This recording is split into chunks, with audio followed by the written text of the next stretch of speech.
So today we're talking about buffering stress. So we know that stress is something we each go through every day in a million different ways.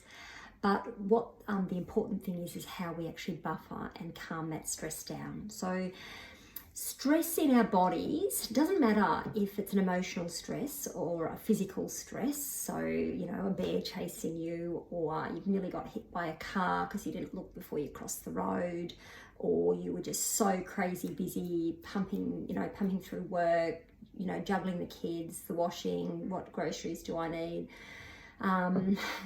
Crazy routine, someone's yelled at you at work. It doesn't matter what sort of stress you go through, the body perceives it the same way, and that's really important. So a stress is a stress to our body, which is quite incredible, really. But it's what we do with those stresses. We can't avoid them completely.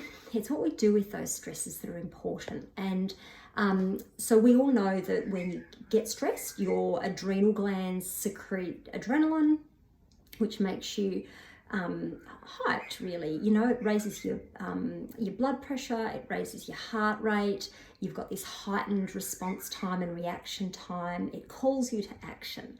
But adrenaline's only supposed to last a very short while in your system. So what we're supposed to do is calm ourselves down, get back out of that sympathetic state into a beautiful, calm, parasympathetic state.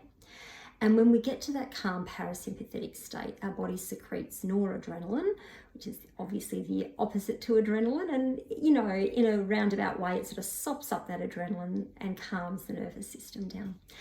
So what happens when, you've been yelled at work, and then you're racing in your lunch break because you didn't leave yourself enough time, and then you're stressed at work again because you've got that work colleague near you, and then you knock off work and you've got to worry about who's going to pick up the kids from swimming and what are we having for dinner and who's getting the groceries, and then the kids have got arguments. So what happens when that adrenaline doesn't get a chance to switch off?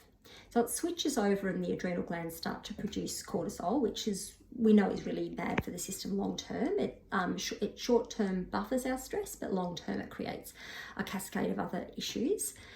So we can do something though to buffer our own stress. So you can't avoid someone yelling at you at work or the stress of a million things happening.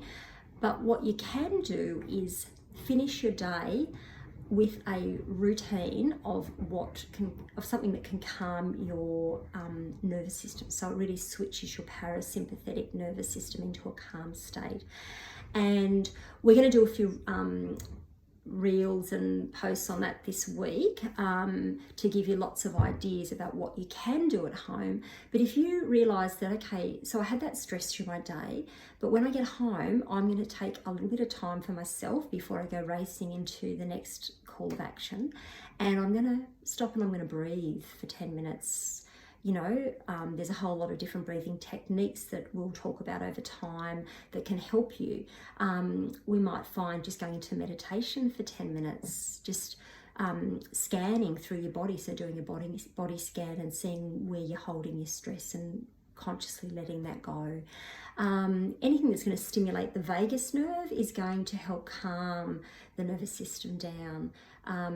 So there's a whole lot of things there. Walking in nature, stop and breathe, focus on the breath in and out, body scan through, lots of different things that you can do to calm the nervous system. So just remember that whenever you have some sort of stress in your day, make that a trigger for you to think, tonight I'm going to stop and I'm just going to have that 10 minutes to calm my nervous system down, because I don't want it running on that crazy adrenaline, cortisol, sympathetic nervous system craziness, because that's going to make my menopause worse. Okay, hope that helps.